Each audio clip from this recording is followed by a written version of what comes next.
Welcome to Andhraprabha.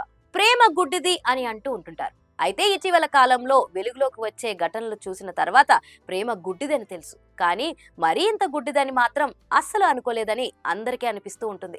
ఎందుకంటే సాధారణంగా అమ్మాయి అబ్బాయి మధ్య ప్రేమ పుట్టడం చూస్తూ ఉంటాం. కానీ ఈ మధ్య కాలంలో మాత్రం ఇద్దరు అమ్మాయిల మధ్య లేదంటే ఇద్దరు అబ్బాయిల మధ్య ప్రేమ పుడుతుంది. ఇక ఈ ప్రేమ ఎన్నో వింతైన ఘటనలకు కూడా కారణం అవుతూ ఉంది అని చెప్పాలి. తమ ప్రేమను గెలిపించుకోవడానికి చేయకూడని పనులన్నీ చేస్తూనే ఉన్నారు అబ్బాయిలు అమ్మాయిలు. ఇప్పుడు మనం చెప్పుకోబోయే కథ కూడా చాలా విచిత్రంగా ఉంటుంది.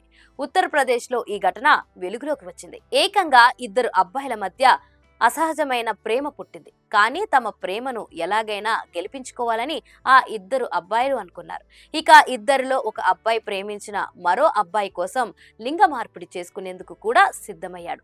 భారీగా ఖర్చు పెట్టి మరీ లింగ మార్పిడి చేసుకున్నాడు. కానీ ఇలా లింగ మార్పిడి చేసుకుని ప్రేమను గెలిపించుకోవాలనుకుని అమ్మాయిగా మారిన అబ్బాయికి చివరికి చేదు అనుభవం ఎదురైంది. కాన్పూర్ ఇండోర్ ప్రాంతాలకు చెందిన ఇద్దరు అబ్బాయిలకు సోషల్ మీడియాలో పరిచయం అయింది.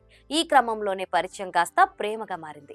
ఇద్దరు ప్రేమించుకుని చివరికి పెళ్లి చేసుకుని ఒకటి అవ్వాలనుకున్నారు. దీంతో ఇద్దరిలో ఒక అబ్బాయి చేయకూడని త్యాగం చేశాడు. ఏకంగా పెళ్లి చేసుకోవాలని భావించి ₹1,00,00,000 ఖర్చు చేసి లింగ మార్పిడి చేయించుకున్నాడు. అక్కడే చివరికి అసలు ట్విస్ట్ చోటు చేసుకుంది.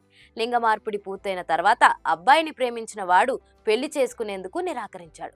దీంతో మోసపోయానని తీవ్ర ఆగ్రహానికి లోనైన బాధితుడు ప్రియుడు కారుపై పెట్రోల్ పోసి నిప్పంటించాడు. ఈ ఘటన కాస్త స్థానికంగా సంచలనంగా మారిపోయింది.